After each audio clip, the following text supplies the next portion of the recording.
제136편 세례와 40일. 예수는 요한의 설교가 인기의 절정에 달하여 있을 때, 그리고 팔레스타인의 유대인들이 메시아의 출현을 애타게 기다리고 있을 때에 자신의 대중 사명 활동을 시작하였다. 요한과 예수는 매우 대조적이었다. 요한은 열렬하고 진지한 일꾼이었지만 예수는 침착하고 행복한 일꾼이었으며 그의 온 일생 동안 단지 몇 번을 제외하고는 결코 서두르는 일이 없었다. 예수는 세상에게 위로를 가져온 위로자였고 어떤 면에서는 하나의 본보기였으나 요한은 거의 위로자 또는 본보기가 되지 못하였다.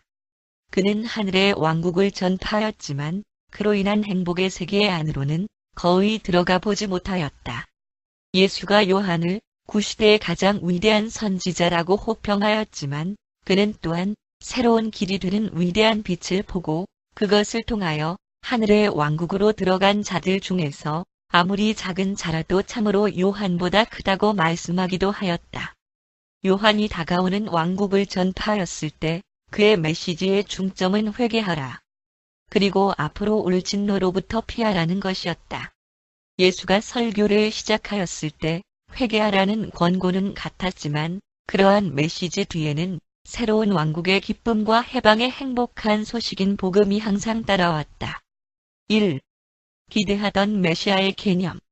유대인들은 고대하는 해방자에 관한 많은 관념들을 갖고 있었으며 메시아를 가르치는 이들 여러 다른 학파들은 자기들이 주장하는 근거를 히브리 경전의 문구들에서 찾아낼 수 있었다. 일반적으로 유대인들은 자기들의 민족적 역사를 아브라함으로부터 시작해서 메시아와 하느님의 왕국인 새 시대에서 최고조에 달할 것으로 간주하였다. 초기에는 이 해방자를 주님의 하인으로 정시하였고 그 다음에는 사람의 아들로 또한 더 후대에는 메시아를 하느님의 아들로 생각하는 데까지 이르렀다. 그러나 그를 아브라함의 자손으로 칭하였거나 아니면 다윗의 아들로 칭하였나를 막론하고 그가 기름 부음을 받은 자로서의 메시아라는 점에는 모두 동의하였다. 그렇게 하여 그 개념은 주님의 하인으로부터 다윗의 아들 사람의 아들 하느님의 아들로까지 발전되었다.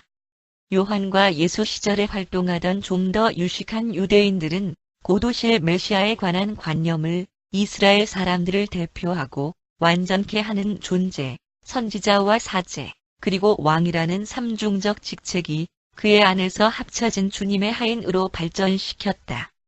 유대인들은 모세가 자기들의 선조들을 이집트의 억압으로부터 기적적인 경이로움으로 구했던 것 같이 고도실 메시아는 더욱 더 큰 기적의 힘과 인종적 승리의 경이로움을 가지고 유대 백성을 로마의 통치로부터 구해줄 것이라고 열렬하게 믿어왔다.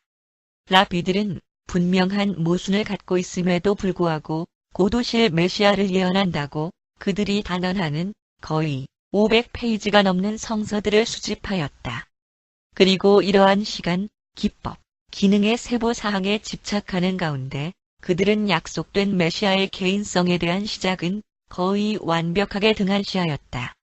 그들은 세상의 구원보다는 유대의 민족적 영광, 이스라엘의 세속적인 지위 향상의 회복을 바라고 있었다. 그러므로 나사렛 예수가 유대인들의 마음속에 자리 잡은 이러한 세속적인 메시아의 개념을 결코 만족시킬 수 없다는 사실이 분명해진다. 예언적인 이언질들을 그들이 다른 각도에서 바라보았었더라면 그들의 유명한 메시아 예언들 대부분은 한 시대를 마무리하는 자로 그리고 모든 민족에게 자비와 구원에 대한 새롭고도 더 나은 섭리 시대를 시작하는 자로 예수를 인식할 수 있도록 그들의 마음을 매우 자연스럽게 준비시켰을 것이다. 유대인들은 후광의 교리를 믿도록 가르침을 받으며 자라왔다. 그러나 신성한 현존에 대한 이 유명한 상징은 성전에서 나타나지 않고 있었다. 그들은 곧 오실 메시아가 그것의 회복에 영향을 미칠 것이라고 믿었다. 그들은 종족적 죄와 사람의 악한 본성에 대하여 혼동된 관념을 갖고 있었다. 어떤 사람들은 아담의 죄가 인간 종족을 저주받게 하였는데 메시아가 이러한 저주를 없애주고 신성한 호의로 사람을 회복시킨다고 가르쳤다.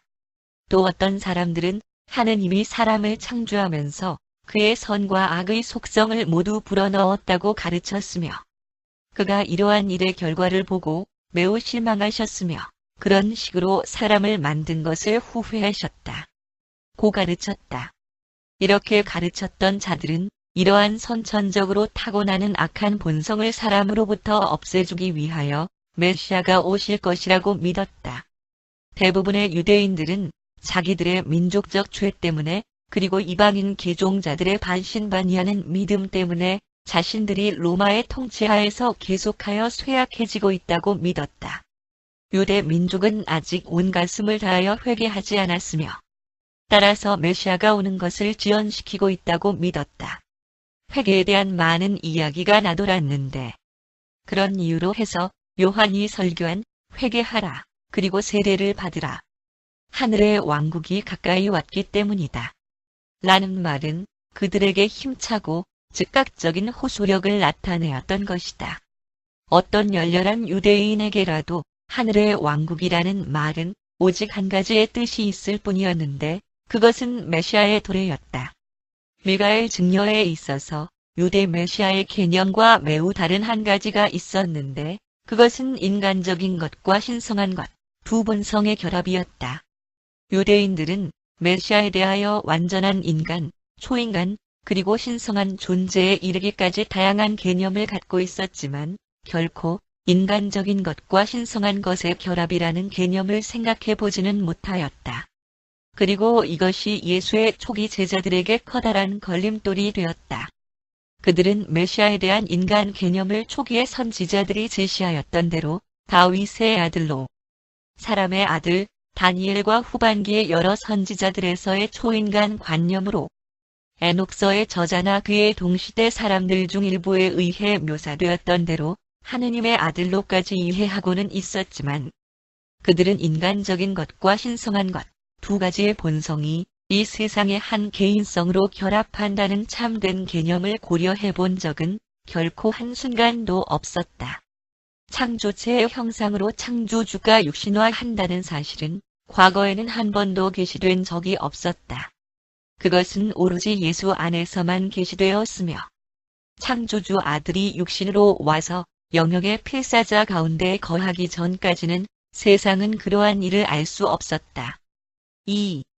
예수의 세례.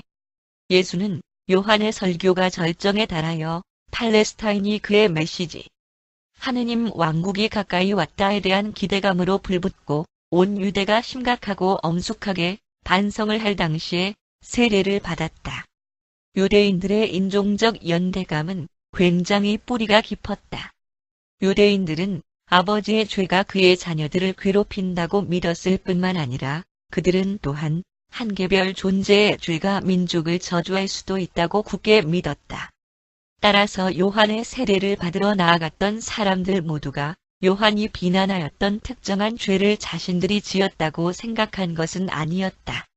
신앙심이 깊은 많은 사람들은 이스라엘의 평안을 위하여 요한에게서 세례를 받았다.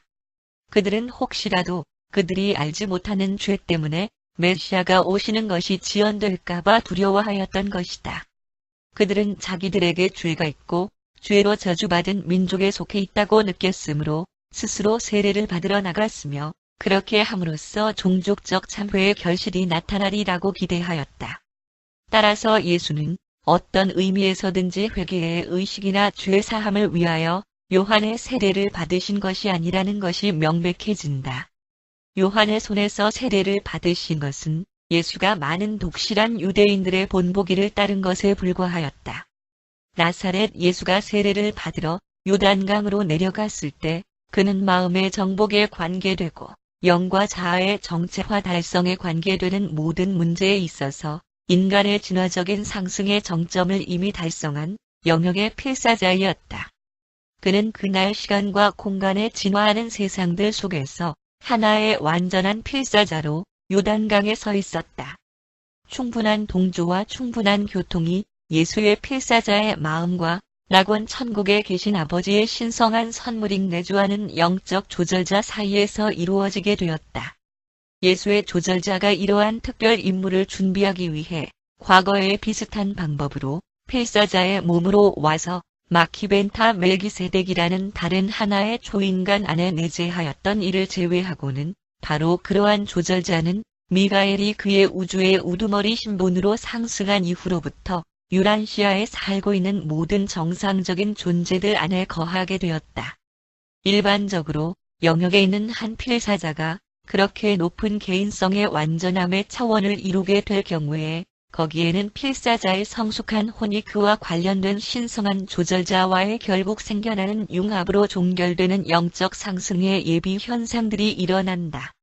그리고 그러한 변화는 예수가 두 동생들과 함께 요한에게 세례를 받으러 요단강에 내려가신 그날에 나사렛 예수의 개인성 체험 속에서 일어나도록 명백하게 예정되어 있었다. 이 의식은 그가 유란시아에서의 순수하게 인간 자신의 일생을 끝내는 마지막 행동이었으며 따라서 많은 초인간적 관찰자들은 조절자가 자신이 내주하고 있던 마음과 연합하는 것을 목격하리라고 기대했었지만 그들은 모두 실망할 수밖에 없었다. 새롭고 더 큰 어떤 일이 일어났던 것이다.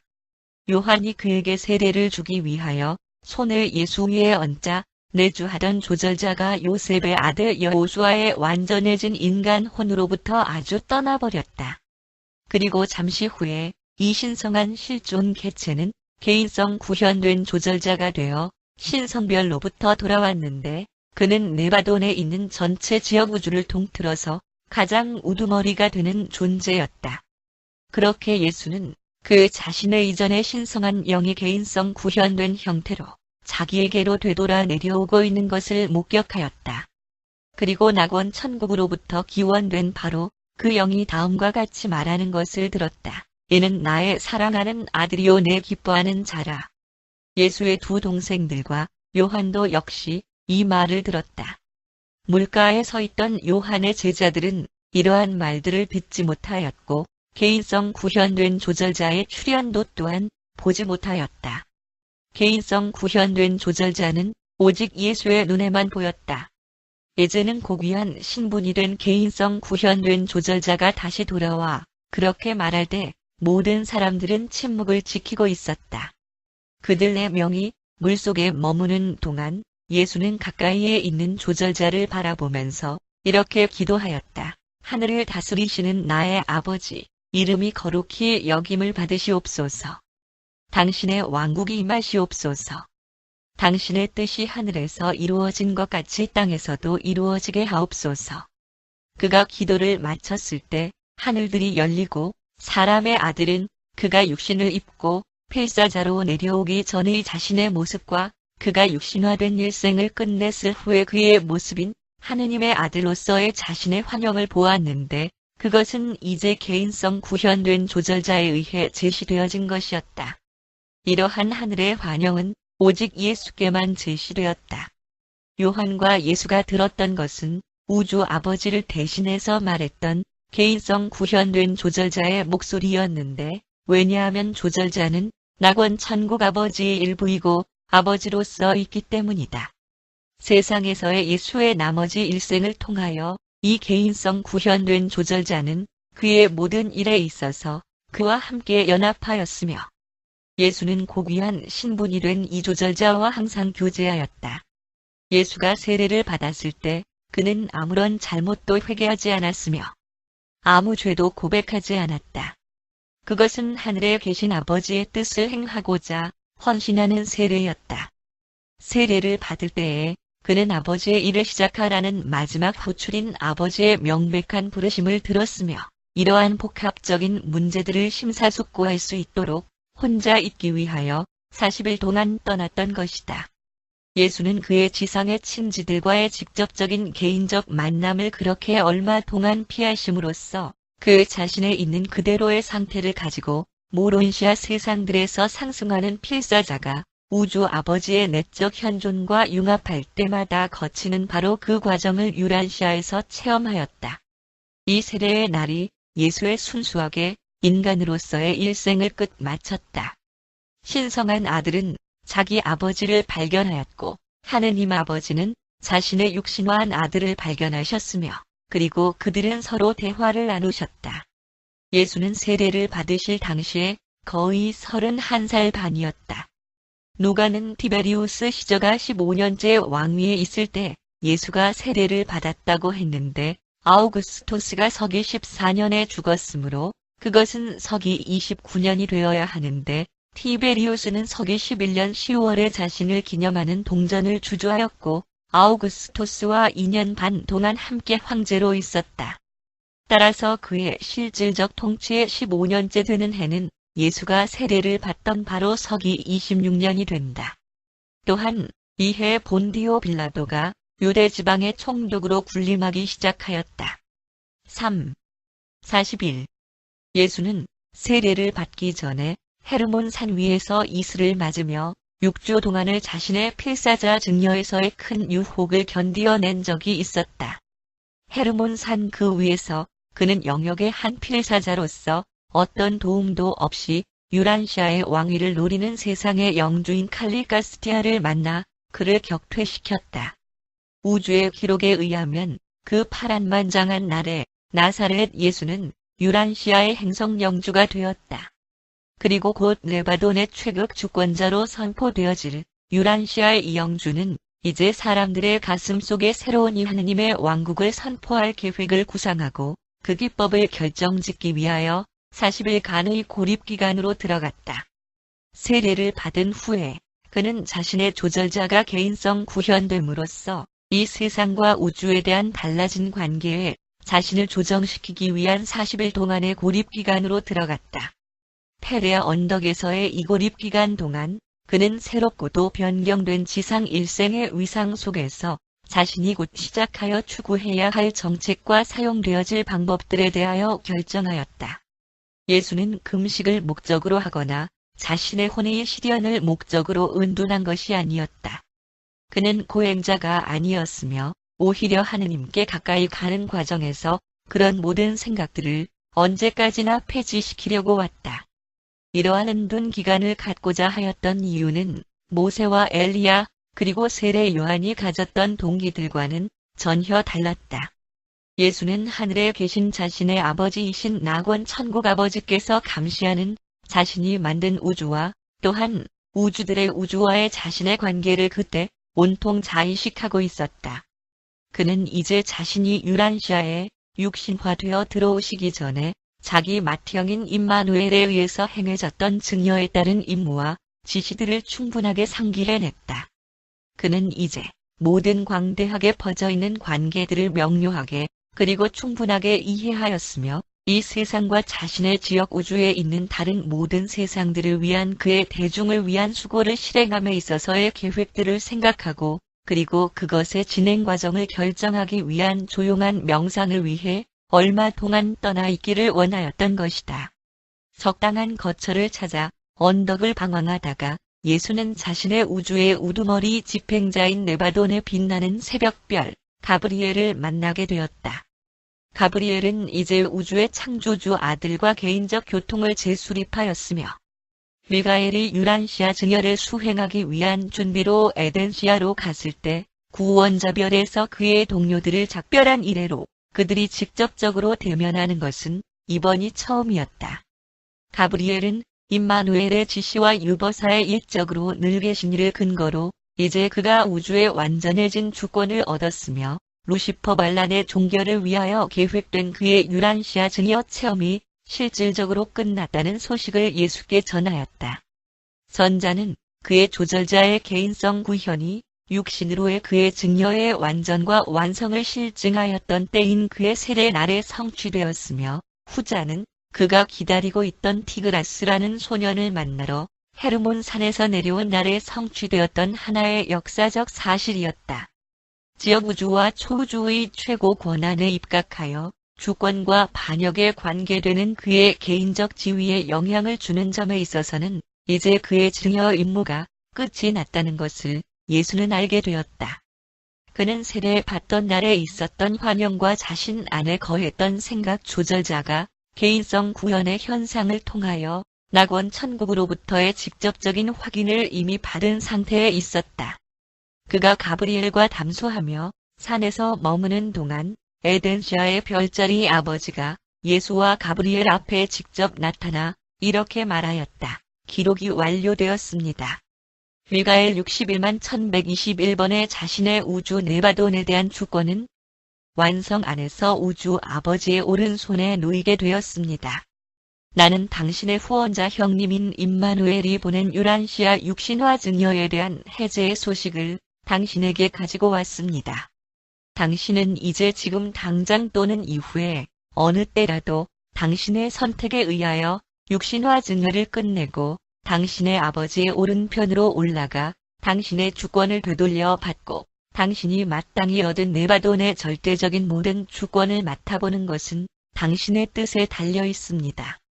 나는 또한 옛적으로 계신 이의 허락으로 초주의 기록이 완성된 것을 증언하면서 당신의 우주에서 모든 죄반란을 종결시켰고 미래에 있어서의 그러한 잠재적인 격동들의 어떤 것이나 혹은 모든 것을 다루기 위한 충만하고도 무제한적 권한을 당신에게 드립니다.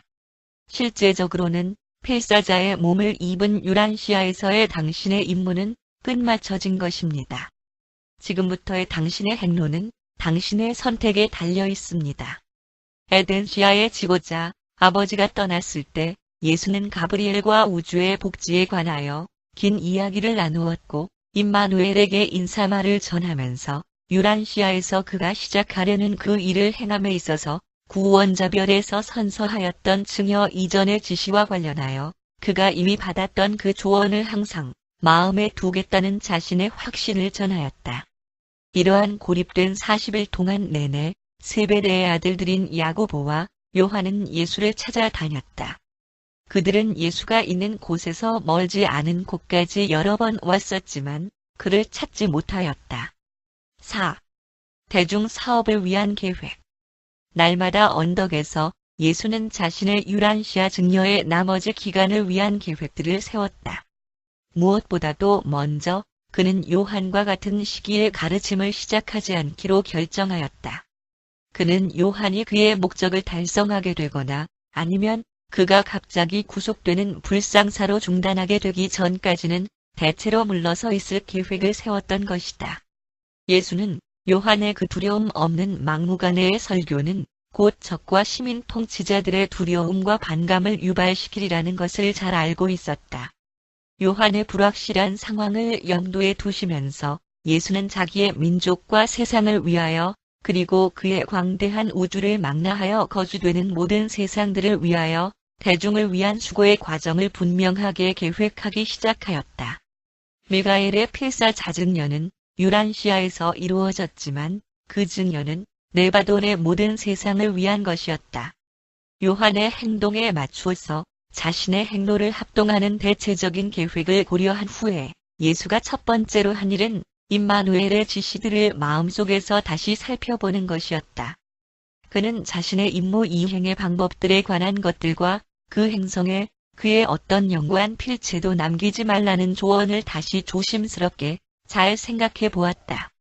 모래 위를 제외하고는 예수는 결코 다시는 어떤 것에도 글을 쓰지 않았다. 그 다음에 나사렛을 방문하였을 때 예수는 목판에 써서 목공소 주위에 걸려있는 글씨들과 그의 고향집 벽에 걸려있던 자신의 글씨들의 흔적을 모두 없애버렸는데 그 일은 그의 동생 요셉을 매우 슬프게 만들었다. 그리고 예수는 자신이 당면하여야 할 세상에 대한 자신의 경제적, 사회적, 정치적 태도에 관한 임마누엘의 조언을 곰곰이 생각해 보았다. 예수는 이 40일의 고립 기간 동안 금식하지 않았다. 음식을 먹지 않고 지낸 가장 긴 기간은 언덕에서 그가 너무 생각에 골똘한 나머지 먹는 것조차 잊었던 첫 일간이었다. 그러나 셋째 날에는 음식을 찾으러 나갔다. 이 기간 동안에 그는 이 세상 혹은 어떤 다른 세상의 반역적인 어떤 악의 영들이나 혹은 반역적인 개인성들에 의해 유혹받은 적이 없었다. 이 40일 기간은 인간적이고 그리고 신성한 마음들 사이에 최종적인 협의가 이루어진 시기였거나 아니면 오히려 두 마음들이 이제 하나로 연합되어 이룩한 최초의 진정한 활동이라 할 수 있었다.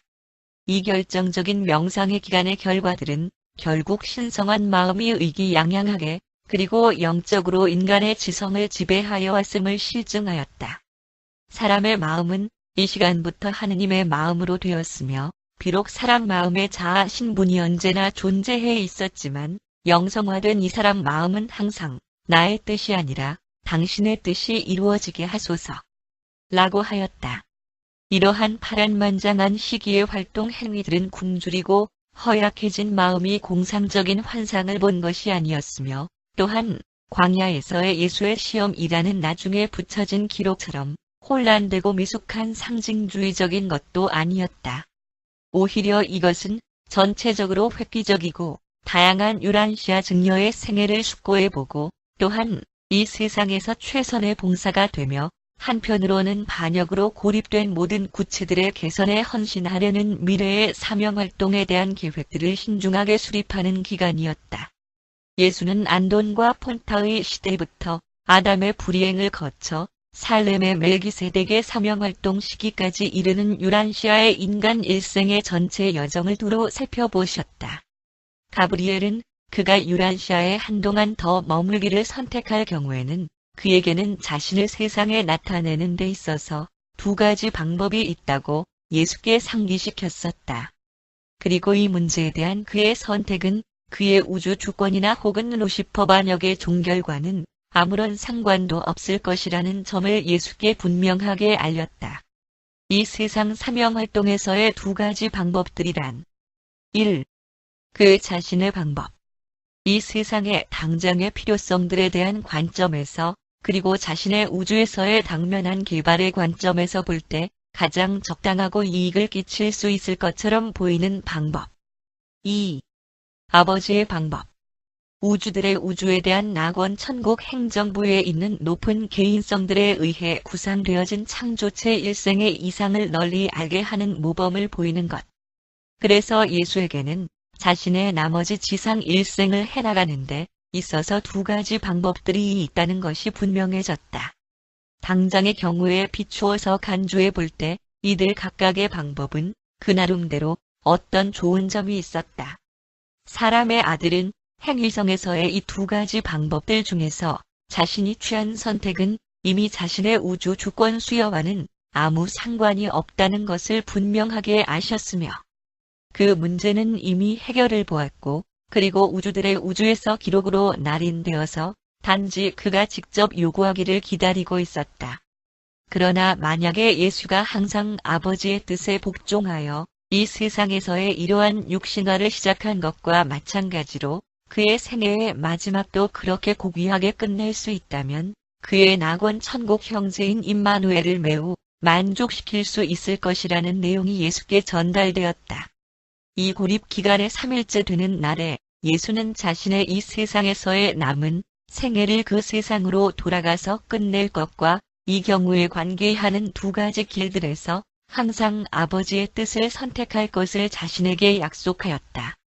그리고 그는 나머지 일생 동안에 항상 이 결심에 충실하게 사셨다. 쓰라린 마지막까지도 그는 변함없이 그의 뜻을 아버지의 뜻 아래로 종속시켰다.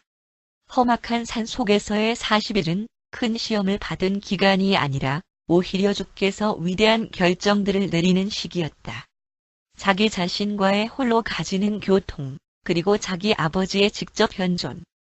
개인성 구현된 조절자 그는 더 이상 개인적인 성천사 보호자를 가지지 않았다. 과의 홀로 가지는 교통을 나누는 그날들 동안에 그는 자신의 나머지 지상 생애를 위한 정책과 행위들을 조종하게 될 큰 결정들에 하나씩 도달하였다.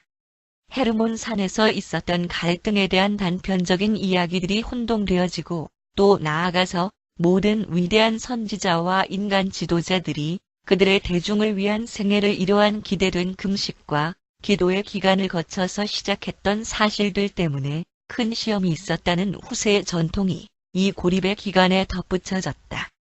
새롭거나 심각한 어떤 결정이 앞에 놓였을 때 아버지의 뜻을 찾을 수 있도록 자신의 영과의 교제를 위하여 조용히 물러나 있는 것은 예수가 항상 해오던 습관이었다. 나머지 지상 일생을 위한 모든 계획을 세우는 데 있어서 예수는 행위성에서의 이 두 가지에 상반되는 과정들로 인해 항상 가슴이 아프셨다. 1. 그는 그의 사람들, 그리고 온 세상, 이 그를 믿고 그의 새로운 영적 왕국을 받아들이게 만들고 싶은 강한 바람이 생겼다. 그리고 그는 곧 오실 메시아에 대한 그들의 관념을 매우 잘 알고 있었다. 2. 그의 아버지가 승인하는 삶을 살며 일을 하는 것, 도움이 필요한 다른 세상들을 위하여 그의 일을 행하는 것, 그리고 그 왕국을 설립함으로써 아버지를 계시하며 그분의 신성한 성격인 사랑을 보여주는 일을 계속하는 것. 이러한 중대한 날들 내내 예수는 언젠가 파이트 아디스라고 불리던 마을에서 가까운 언덕에 위치한 오래된 은신처인 바위 동굴에서 지냈다. 그는 이 바위 동굴 가까이에 있는 언덕 옆에서 흘러나오는 작은 샘에서 물을 마셨다. 5. 첫 번째 중대한 결정.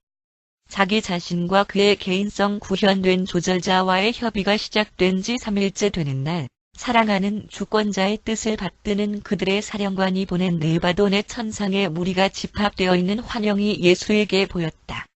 이 강력한 무리는 12군단의 성천사들과 우주의 각 계층들로부터 온 균등한 숫자의 지능 존재들을 포옹하고 있었다. 그리고 예수의 고립기간 중에 첫 번째 중대한 결정은 그가 자신의 유란시아에서의 대중을 위한 일에 따르는 예정에 관련하여 이들 강력한 개인성들의 힘을 유용할 것인지 아닌지에 대한 문제였다. 예수는 그렇게 하는 것이 자기의 아버지의 뜻임이 분명해지기 전까지는 이 광대한 집단의 한 개인 성도 이용하지 않기로 결정하였다.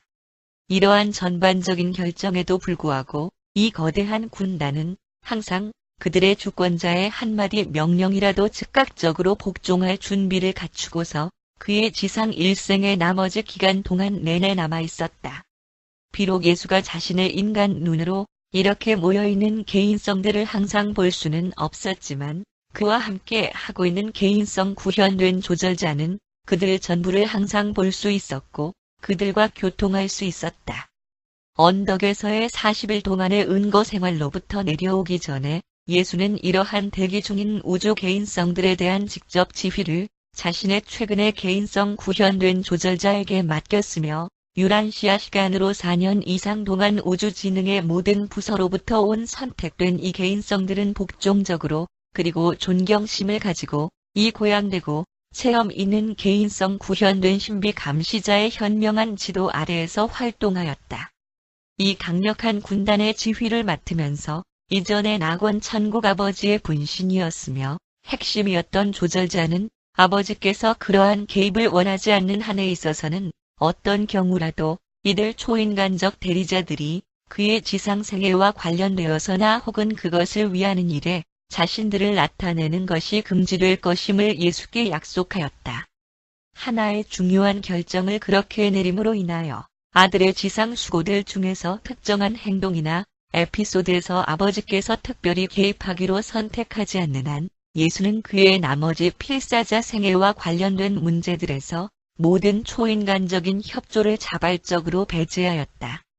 그리스도 미가엘을 시중드는 우주 군단들에 대한 이러한 지휘권을 받아들이면서 개인성 구현된 조절자는 그러한 우주 창조체들의 집단이 그들의 창조주의 위임된 권한에 의해서 공간 활동에는 제한되어질 수 있지만 시간에 관계되는 그들의 작용에서는 그로서는 그렇게 똑같은 제한을 할 수가 없다는 점을 예수에게 매우 강조하면서 그의 주의를 환기시켰다.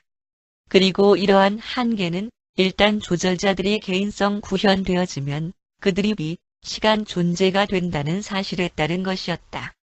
따라서 조절자가 그의 지휘 아래에 놓인 살아있는 지능체들의 통제에 있어서 공간을 포함하는 모든 문제들의 경우에는 완벽하고도 완전하게 할 수 있었지만 시간에 관한 것에서는 그러한 완전한 제한이 있을 수 없다는 사실을 예수는 조절자로부터 경고받았다. 조절자는 이렇게 말하였다. 너의 지시대로 나는 여기 시중되는 우주 지능의 무리가 너의 지상 임무에 관계하여 어떤 방식으로도 봉사하지 못하도록 막을 것이다. 그러나 낙원 천국 아버지께서 내가 선택한 그의 신성한 뜻이 성취될 수도 있는 그러한 대리자들을 풀어놓으라고 그가 나에게 지시하는 경우, 그리고 또한 지상의 자연 질서로부터 오직 시간에 대한 것으로서 이탈되는 것만이 포함되어질 너의 신성의 인간의 의지의 선택이나 행동을 내가 떠맡아야 할지 모를 경우에는 예외가 될 것이다. 모든 그러한 발생 사건에서는 내가 무력하고 그리고 힘의 완전함과 합일 안에 여기에 모여있는 너의 창조체들도 마찬가지로 무력하다. 만약 너의 통합된 본성들이 일단 그러한 소망을 품는다면 선택한 이들 명령은 당장 집행될 것이다. 모든 그러한 문제에서 너의 소망은 시간의 단축을 구성할 것이며 구체적으로 투사된 일은 실제가 될 것이다. 나의 지휘 아래에서는 이것이 너의 잠재 주권에 부여할 수 있는 가능한 제한의 전부이다. 나의 자아의식에서는 시간이 실제이며 따라서 거기에 관계되는 그 어떤 것에서도 나는 너의 창조체들을 제한할 수 없다. 그리하여 예수는 사람들 안에서 사람으로 계속 살아가는 것에 관한 자신의 결정이 어떤 결과를 수반할 것인지를 알게 되었다. 단 한 번의 결정으로 그는 시간에 관한 문제만을 제외하고는 자기가 추구하려는 대중을 위한 사명활동에서 다양한 지능 존재들 무리의 참여를 배제하였다. 따라서 예수의 사명활동 중에서 가능하였던 초자연적이거나 초인간적 업적이라고 이야기되는 것들은 하늘에 계신 아버지께서 특별히 다른 방법으로 다스리는 것이 아닌 한 전적으로 시간 요소의 제거에 관계되어 일어난 것들임이 명백해졌다. 예수에 남겨진 땅에서의 수고와 관련하여 일어난 어떤 기적, 자비로운 사명활동 또는 다른 어떤 가능성 있는 발생 사건들은 분명하게 여기에 서술한 시간 문제를 제외하고는 그가 유란시아에 살아가면서 사람의 관련사에서 확립되어 있고 일상적으로 작용하는 자연 법칙을 초월하는 행동의 성격이나 본성이 도무지 없었다. 물론 아버지의 뜻을 계시하는 일에서는 아무 제한도 있을 수 없었다. 우주의 이잠재적 주권자가 밖으로 표현한 소망과 관련하여 시간 단축을 피할 수 있는 유일한 방법은 시간의 단축이나 제거를 금지한다는 이 하느님 사람의 의지에 직접적이고도 뚜렷한 행동에 의해서 시간에 대한 영향이 의심되어지는 행동이나 발생 사건과 관계되어진 일을 피하는 것이었다. 명백한 시간적인 기적들이 나타나는 것을 방지하기 위하여 예수는 끊임없이 시간을 의식하며 지내야만 하였다. 그의 편에서 그 어떤 시간 의식의 벗어남이 분명한 소망을 품는 것과 접속된다면 그것은 이 창조주 아들의 마음속에서 착상된 것이 집행되는 것, 그리고 시간의 간섭 없이 그렇게 되는 것과 동등한 것이었다. 그의 연합되고 개인성 구현된 조절자의 감시하는 통제를 통하여 미가엘은 공간과 관련되는 이 세상에서의 자신의 개인적 활동들을 완전하게 제한하실 수 있었지만 사람의 아들에게 있어서 시간과 관련될 때에는 잠정적인 네바돈 주권자로서의 자신의 새로운 지상의 지위를 그렇게 제한하실 수 없었다. 이것이 바로 그가 유란시아에서의 그의 대중을 위한 사명활동을 시작하려고 나섰을 때 나사렛 예수의 실제 지위였다. 6. 두 번째 결정. 자신의 새로운 신성의 지위에 내재해 있는 본성적인 잠재력의 관점에서 결정될 수 있는 한도 내에서 그가 창조한 지능 존재의 모든 등급의 모든 개인성에 관한 자신의 방침을 정하면서 예수는 이제 자기 자신에 대한 문제로 생각을 돌렸다. 이 세상에서 사는 자신이 모든 만물의 창조자인 존재임을 충분하게 자아의식하는 지금 그가 사람들에게로 그의 임무를 시작하려고 다시 갈릴리로 돌아갔을 때 당장 부딪히는 되풀이되는 삶의 경우들에서 이러한 창조자 특권을 어떻게 사용하여야 할 것인가? 사실 그가 머물고 있던 그 외로운 언덕에서 음식을 구하는 데에서 벌써 이 점이 문제되었다. 외로운 명상이 3일째 되던 날 그의 인간 육신은 점점 배고프게 되었다. 그는 다른 평범한 사람들처럼 음식을 구하여야 할 것인가? 아니면 단지 자신의 정상적인 창조적 힘을 발휘하고 즉시 준비되는 적당한 몸의 영양분을 산출할 것인가? 이러한 중대한 결정이 너희들에게는 유혹, 가상되어진 적들이 이돌로 하여금 빵으로 변하게 명령하라고 도전했다고 의로 묘사되어졌다. 예수는 그렇게 해서 나머지 지상 임무에 대한 다른 하나의 일관된 방침을 결정하였다. 그 자신의 개인적 필요성에 관해서 그리고 일반적으로 다른 개인성들과의 그의 관계에서까지도 이제 그는 이 세상의 정상적인 실제로서의 길을 신중하게 추구했으며 자신이 세운 자연 법칙을 초월하거나 위배하거나 어기는 정책은 피하기로 분명하게 결정하였다. 그러나 그가 이미 개인성 구현된 조절자에 의하여 경고받았던 바와 같이 특정한 환경에서도 이러한 자연적인 법칙이 매우 가속되지 않으리라는 것을 자신에게 약속할 수는 없었다. 원칙적으로 예수는 자신의 필생의 사업은 자연적인 법에 따르고 현재 존재하는 사회적 조직의 조화를 이루면서 조직되어지고 실행되어질 것을 결정하였다. 주는 거기에서 기적이나 경이로움 없이 결정되는 삶의 경로를 선택하였다. 다시 한번 그는 아버지의 뜻에 따르는 결정을 하였으며 다시 한번 모든 것을 자신의 낙원 천국 아버지의 손에 맡겼다. 예수의 인간 본성은 첫 번째 의무가 자아보존이라고 규정하였는데 그것은 시간과 공간의 세상들에 사는 자연적인 사람의 정상적인 태도이며 그러므로 그것은 유란시아 필사자의 당연한 반응이다. 그러나 예수는 단지 이 세상과 그곳의 창조체들에만 관심을 가진 것은 아니었으며 광대하게 퍼져있는 우주의 가지각색의 창조체들을 가르치고 그들에게 영감을 주도록 계획된 일생을 사셨다. 세례를 받음으로써 명백하게 되기 전에도 그는 하늘에 계신 아버지의 뜻과 인도의 완전한 복종으로 살아왔다. 그는 아버지의 뜻에 필사가가 기대는 그러한 절대적 의존을 계속하기로 단호하게 결정하였다. 그는 부자연스러운 과정을 따르기로 결심하였다. 자아 보존을 추구하지 않기로 결정하였다. 그는 자신을 방어하지 않는 방침을 추구하기로 선택하였다. 그는 자신이 내리신 결론들을 성서에 있는 말들로써 그의 인간 마음속에 이렇게 구체화시켰다. 사람이 빵으로만 살 것이 아니요 하느님의 입으로 나오는 모든 말씀으로 살 것이라. 배고플 때 음식을 구하는 것과 같은 육체적 성질의 식욕에 관해서는 이러한 결론에 도달하면서 이제 사람의 아들은 모든 다른 육체적 욕구나 인간 본성에서 나오는 자연스러운 충동들에 관하여 최종적인 선언을 하였다. 그는 다른 사람들을 위해서는 자신의 초인간적인 힘을 쓸 수도 있지만 자신을 위해서는 절대로 쓰지 않았다.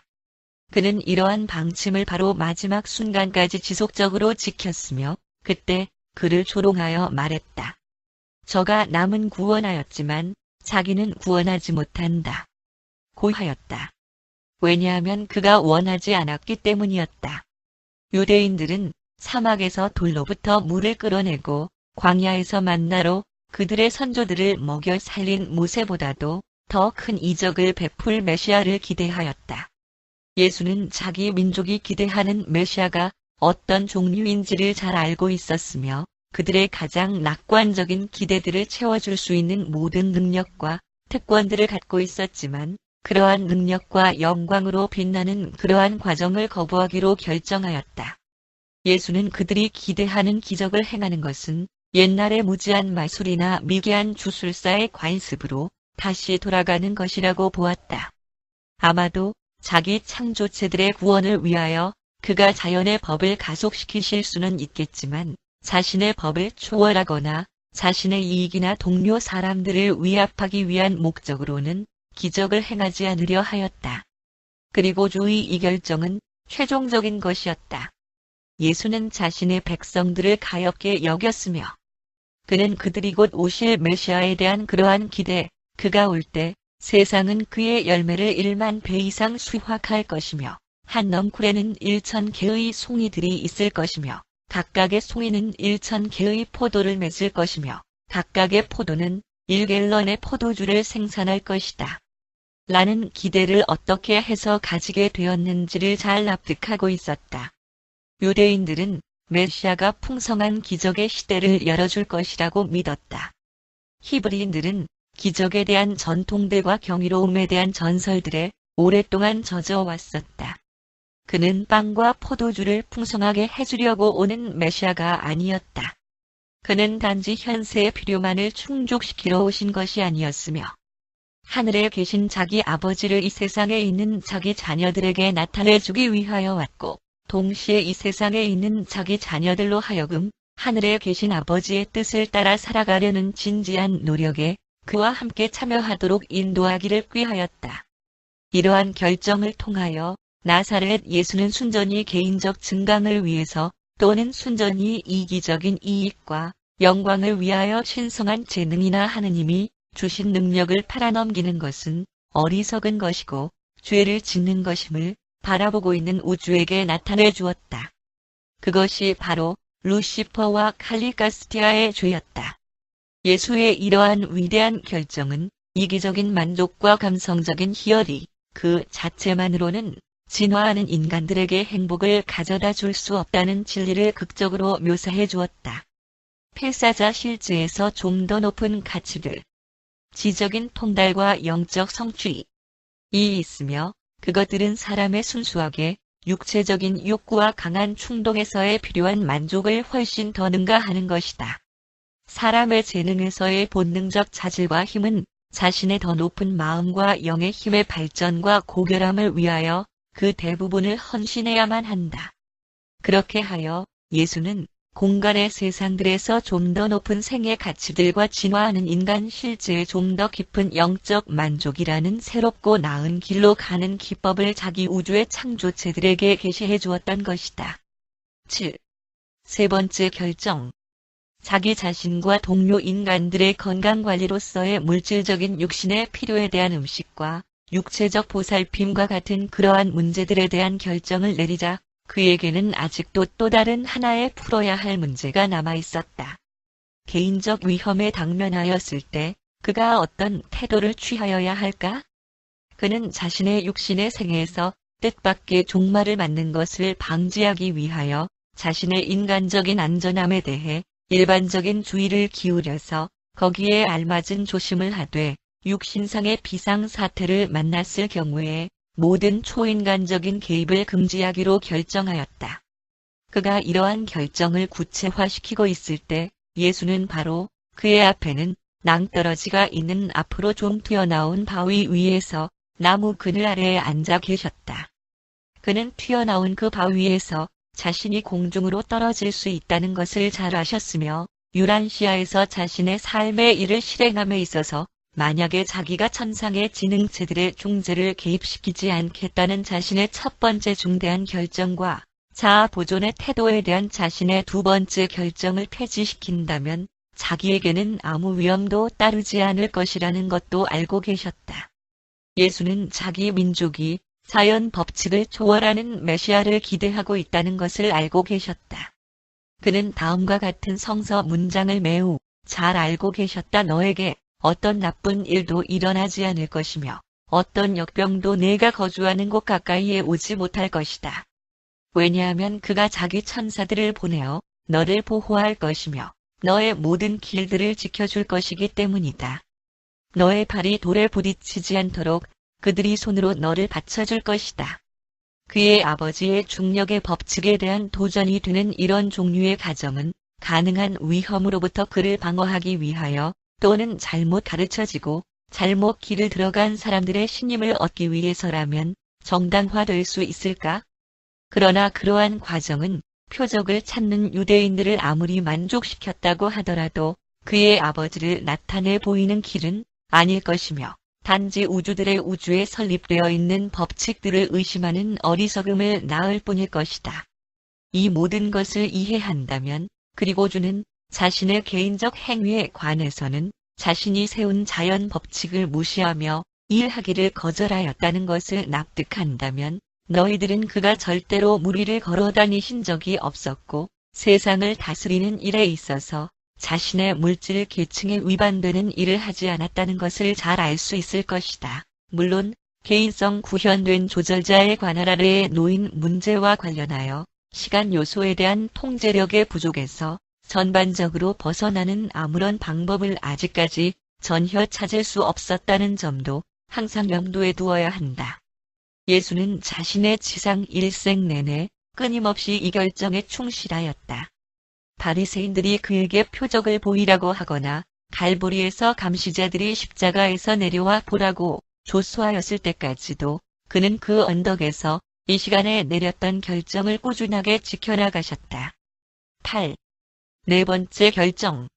이 하느님 사람이 하늘에 계신 아버지의 뜻에 따라 고심하면서 결정해야 할 바로 다음의 큰 문제는 그가 자기 동료 인간들의 관심을 끌고 그들을 가깝게 끌어들이게 하는 목적으로 자신의 초인간적인 능력을 조금이라도 사용할 것인지 아닌지에 관한 질문이었다. 그는 웅장함과 경탄을 열망하는 유대인들을 만족시키기 위해 어떤 방식으로든지 자신의 우주적인 능력을 사용할 것인가? 그는 그렇게 하지 않겠다고 결정하였다. 그는 자신의 사명에 대해 사람들의 주목을 끌게 하는 방법으로 그러한 행위를 일체 이용하지 않겠다는 결정을 하였다. 그리고 그는 이 중대한 결정을 일관하게 지켜나가셨다. 시간을 가속시키는 자비의 돌봄이 나타나는 것을 그가 여러 번 허락하였을 때조차도 치료받은 당사자들로 하여금 그들이 받은 혜택을 누구에게든지 말하는 것을 금하였다. 그리고 그는 자신의 신성을 증명하고 실증하는 표적을 보이라는 적들의 조소 어린 도전을 항상 거절하였다. 예수는 기적들을 행하는 것과 경이로움을 실행하는 것이 오직 물질적 마음을 장악하는 겉으로 만의 충성을 가져오리라는 것을 매우 현명하게 예견하였는데 그러한 행위들은 하느님을 나타내 보이지 못할 뿐만 아니라 사람들을 구원하지도 못할 것이다. 그는 단순히 기적을 행하는 자가 되기를 거절하였다. 그는 단 한 가지의 임무, 하늘의 왕국을 세우는 일에만 매진하기로 결심하였다. 예수가 자기 자신과 교제를 나누는 이러한 모든 중대한 대화들을 하는 동안 내내 의문을 던지고 거의 의심까지 하고 있는 인간 요소가 여전히 존재하고 있었는데 왜냐하면 예수는 하느님이실 뿐만 아니라 사람이었기 때문이었다. 그가 기적을 행하지 않으신다면 유대인들이 그를 절대로 메시아로 받아들이지 않을 것이라는 것은 명백한 사실이었다. 게다가 만약 그가 단지 한 번이라도 비자연적인 일의 실행을 허락한다면 그것은 진정한 신성한 마음에 대한 비굴함이라는 것을 그의 인간 마음이 확실히 알게 되었을 것이다.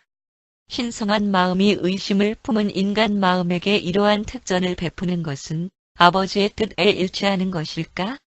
예수는 그렇지 않을 것이라고 결정하였으며 단지 개인성 구현된 조절자의 현존만으로도 신성과 인간성과의 협력에 대한 충분한 증거가 된다고 결정하였다. 예수는 이미 많은 여행을 하였으므로 로마, 알렉산드리아, 다마스커스를 회상하였다. 그는 세상의 방법들, 사람들이 정치를 통하여 어떻게 자기들의 목적을 달성하는지 그리고 타협과 외교술로 교역을 하는지 을 잘 알고 계셨다. 그는 자신의 지상 임무를 해나가는데 있어서 이 지식을 이용하실 것인가? 그렇지 않았다. 그는 왕국의 설립에 있어서 세상의 지혜와의 모든 타협과 부자들의 영향력을 거부하기로 결정하였다. 그는 아버지의 뜻에 전적으로 의지하는 쪽으로 다시 한번 결정하였다. 예수는 자신의 힘들의 하나로 열려있는 지름길을 잘 알고 계셨다. 그는 국가와 온 세상의 관심을 즉각적으로 자신에게 집중시킬 수 있는 많은 길들을 알고 계셨다. 예루살렘에서 유월절의 축하가 곧 있을 것이며 그 도시는 방문객들로 넘칠 것이다. 그는 성전 꼭대기에 올라가서 경의에 찬 군중들 앞에서 하늘 위를 걸을 수도 있었으며 그것이 그들이 찾고 있는 종류의 메시아였다. 그러나 그는 곧 다시 그들을 실망시키게 될 것인데 왜냐하면 그는 다윗의 왕좌를 다시 세우러 오신 것이 아니었기 때문이다. 그리고 그는 신성한 목적을 성취하는데 있어서 자연스럽고 속도가 느리지만 확실한 그 길을 앞질러 가려고 하였던 칼리가스티아가 저지른 어리석음을 알고 계셨다. 다시 한번 사람의 아들은 아버지의 뜻인 아버지의 방법에 복종하기로 하였다. 예수는 인류의 가슴 속에 하늘의 왕국을 설립하는 데 있어서 앞으로 따라오게 될 자신의 지상 자녀들이 하늘 왕국을 키우고 확대해 나가는 일 속에서 겪어야만 하는 것과 똑같이 자연스럽고 일반적이고 어렵고 고된 방법들을 선택하였다. 왜냐하면 사람의 아들은 많은 환난을 겪음으로써 모든 세대의 많은 자들이 왕국에 들어갈 것을 잘 알고 계셨기 때문이었다.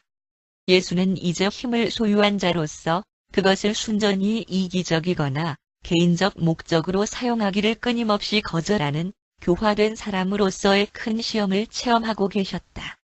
사람의 아들의 일생과 체험을 고려함에 있어서 너희들은 하느님의 아들이 20세기나 혹은 다른 세기의 인간이 아닌 1세기의 필사자 마음을 가지고 육신화되셨다는 점을 항상 상기해야만 할 것이다. 이것을 통하여 우리가 전달하고자 하는 관념은 예수의 인간 자질이 자연스러운 방법으로 성취되었다는 점이다. 그는 유전적이고 환경적인 요소들과 그의 훈련과 교육의 영향에 의해 빚어진 그 시대의 산물이었다. 그의 인간성은 그 당시 그 세대의 실질적인 지적 지위와 사회적이고 경제적인 조건들의 그 기반을 두고 전적으로 양육되어진 순수하고 자연스러운 것이었다. 반면에 이 하느님 사람의 체험에 있어서는 신성한 마음이 사람의 지성을 초월할 가능성을 항상 지니고 있었지만 그럼에도 불구하고 그의 인간 마음이 작용할 때에는 마치 순수한 인간 마음이 당시의 인간들의 환경 조건 아래에서 하는 것처럼 작용하였다. 예수는 도덕적 가치들을 강화하거나 혹은 영적 발전을 가속화하려는 목적으로 이례적인 힘이나 혹은 독단적인 권한을 탐닉하는 행위의 어리석음 또는 독단적인 힘을 나타낼 목적으로 인위적인 환경들을 만들어내는 행위의 어리석음을 자신의 광대한 우주의 모든 세상들에게 나타내셨다. 예수는 땅에서의 자신의 임무가 마카비가의 통치에서 보여준 실망의 반복이 되지 않도록 하기로 결정하였다. 그는 자신의 신성한 속성들을 정당하지 않은 인기나 정치적 명성을 얻는 목적으로 오용하기를 거절하였다. 그는 신성하고 그리고 창조적인 에너지를 민족적 힘이나 국제적 명성으로 위신으로 의로 변환되는 것을 묵인하려 하지 않았다. 나사렛 예수는 죄와 타협하는 것은 물론 악과 타협하는 것에도 거부하였다. 주는 승리감에 넘쳐서 아버지의 뜻에 충성을 하는 것을 땅에서 그리고 현세적으로 고려해야 할 모든 다른 것보다 위에 올려놓았다. 9. 다섯 번째 결정. 자연 법칙과 영적 힘에 대한 그의 개별적인 관계에 적합하도록 정책적인 문제들을 결정한 후 그는 이제 하느님의 왕국을 선포하고 설립하는 데 있어서 사용되어질 방법들의 선택 쪽으로 자신의 관심을 돌리셨다. 요한은 이미 이 일을 시작하였는데 어떤 방식으로 메시지 전달을 계속할 수 있을까? 어떤 방식으로 요한의 사명을 넘겨받을 것인가? 그의 추종자들로 하여금 효력적인 노력과 지능적인 협조를 하도록 하기 위해서는 어떤 조직을 짜야만 할 것인가? 예수는 이제 자신을 유대인의 메시아로 적어도 그 당시의 인기를 가지고 있던 그런 메시아로 더 이상 간주하지 않으려는 최종적인 결정에 도달하였다. 유대인들은 해방자를 기적의 힘을 사용하여 이스라엘의 적들을 쳐부수고 유대인들을 세상의 통치자들로 만들어주며 빈곤과 억압에서 해방시켜주는 자로 마음속에 그려왔다. 예수는 이런 희망은 결코 실현되지 않으리라는 것을 알고 계셨다. 하늘의 왕국은 사람들의 가슴 속에서 악을 버리는 일이며 그것은 순수하게 영적 문제에 관련된 일이라는 것을 알고 계셨다. 그는 찬란한 능력의 전시 효과를 수반한 영적 왕국의 취임식에 대한 대안. 그러한 일정은 허락될 것이며 전적으로 미가엘의 관할권 안에 있었다. 도 생각해 보셨지만 그는 그러한 계획을 충분히 배제해버리는 쪽으로 결정을 내리셨다.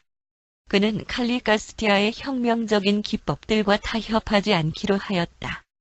그는 아버지의 뜻에 순종함으로 인하여 잠재적으로 세상을 얻었었고 자신의 시작과 마찬가지로 그의 끝도 그렇게 사람의 아들로서 마칠 것을 계획하였다.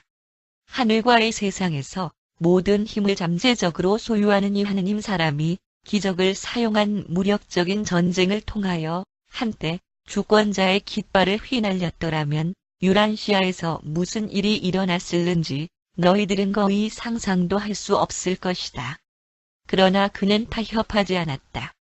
하느님께 대한 경배가 그것으로부터 유래된다고 가정되었을지도 모를 악을 그는 받아들이지 않으려고 하였다. 그는 아버지의 뜻에 의하여 살아가고자 하였다.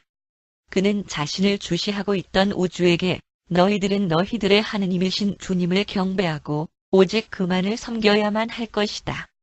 라고 선포하고자 하였다. 여러 날이 지나가면서 예수는 자기가 어떤 종류의 진리의 계시자가 될 것인지를 계속하여 점점 더 확실하게 인식하게 되셨다. 그는 하느님의 길이 평탄한 길이 아니라는 것을 알아차리셨다. 인간 체험에 있어서 자신의 나머지 잔은 더욱 쓴맛이 될 가능성이 있다는 것을 깨닫기 시작하였으나 그는 그 잔을 받기로 결정하였다. 그의 인간 마음까지도 다윗의 왕좌에게는 이제 작별을 고하였다. 이 인간 마음은 신성의 길을 한 걸음씩 따라갔다.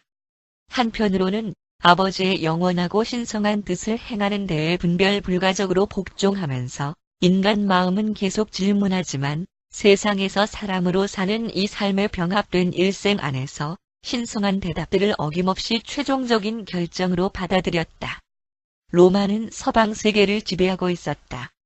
그의 지휘 아래 천사 군단을 거느리고 이제 고립된 속에서 이러한 중대한 결정들을 성취한 사람의 아들은 세상 영토를 얻을 수 있는 유대인의 마지막 기회를 나타내셨다. 그러한 굉장한 지혜와 힘을 소유하고 이 세상에서 태어나신 이 유대인은 그의 우주적 자질들을 자기 증강이나 자기 민족의 왕권을 위해 사용할 것을 거부하였다. 그는 이 세상의 왕국들을 있던 그대로 보셨으며 그들을 지배할 수 있는 힘을 갖고 계셨다. 에덴시아의 지도자들은 이 모든 힘을 이미 그의 손에 넘겨주었으나 그는 그것들을 원하지 않았다. 이 세상의 왕국들은 우주의 창조주이며 통치자이신 그의 관심을 끌 만큼 가치가 있는 것들이 못 되었다. 그에게는 인류의 가슴 속에 하늘에 계신 하느님이 통치하는 왕국을 설립하는 일, 사람들에게 좀 더 깊은 계시를 해주려는 오로지 한 가지의 목적이 있을 뿐이었다. 전쟁, 다툼, 사륙이라는 관념은 예수의 비위에 거슬리는 것이었으며 그 어느 것도 채택하지 않았다. 그는 하느님의 사랑을 나타내주는 평화의 영주로 세상에게 나타나고자 하였다. 세례를 받으시기 전에 그는 로마의 억압에 대항하는 반란에서 그들의 지도자가 되어 달라는 유대 열심당들의 청을 다시 한번 거절하였었다. 그리고 지금 그는 어머니가 그에게 가르쳤던 다음과 같은 성서의 구절에 대한 최종적인 결정을 내리셨다. 주님께서 나에게 말하되 너는 내 아들이니 내가 오늘날 너를 낳았다. 나에게 구하라. 그러면 너의 상속으로 이방인들을 줄 것이며 너의 소유로 세상의 끝까지 주겠다. 너희들은 그들을 철로 된 막대기로 쳐부술 것이며 그들을 도공의 그릇처럼 산산조각을 낼 것이다. 나사렛 예수는 그러한 말들이 자신과는 상관이 없다는 결론을 내리셨다. 마침내 그리고 최종적으로 사람의 아들의 인간 마음은 이러한 모든 메시아적인 어려움들과 모순들, 히브리 경전들, 부모의 가르침, 카잔의 가르침, 유대적 기대들, 인간 야망의 바램들, 을 깨끗하게 쓸어버리셨으며 단 한 번으로 자신의 경로를 결정하였다. 그는 갈릴리로 돌아가서 왕국의 선포를 조용하게 시작하실 것이며 매일매일의 과정의 세부적인 일들을 해나가는데 있어서는 자신의 아버지 개인성 구현된 조절자를 신뢰하기로 하였다.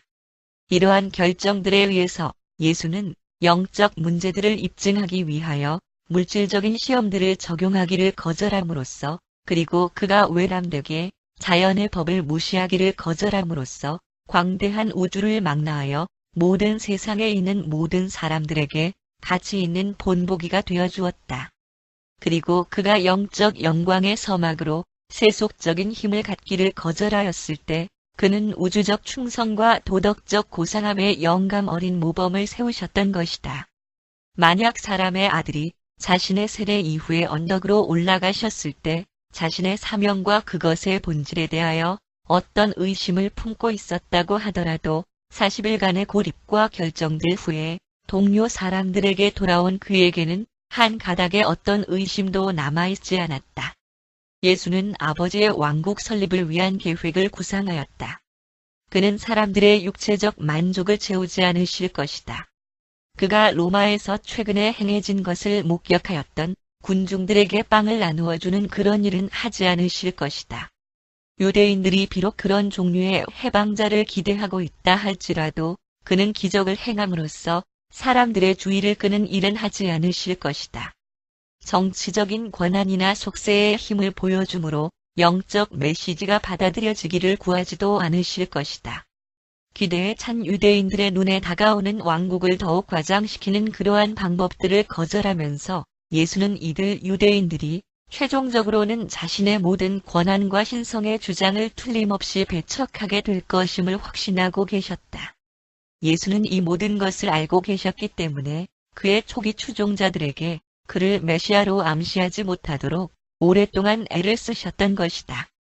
그는 자신의 대중을 위한 사명활동을 진행하면서 끊임없이 되풀이하여 발생되는 세 가지 상황들을 다루는 필연성에 직면하였는데 먹을 것을 제공하라는 외침 소리, 기적을 행하라는 주장, 그리고 그의 추종자들로 하여금 그를 왕으로 추대하는 것을 허락하라는 요청이 그것들이었다. 그러나 예수는 페레아 언덕에서 그의 고립 기간 동안에 내린 이 결정에서 결코 떠나지 않았다. 16번째 결정. 이러한 기억할 만한 고립의 마지막 날, 요한과 그의 제자들에게 합류하러 산에서 내려가시기 전에 사람의 아들은 그의 마지막 결정을 내리셨다. 그는 이 결정을 다음과 같은 말로 개인성 구현된 조절자에게 통보하였다. 그리고 모든 다른 문제에서 이제 이 여러 결정 기록에 쓰여 있는 것과 마찬가지로 나는 나의 아버지의 뜻에 복종할 것을 당신께 서약합니다. 그렇게 말씀한 후에 그는 산 아래로 내려가셨다. 그의 얼굴은 영적 승리와 도덕적 성취의 영광으로 빛나고 있었다.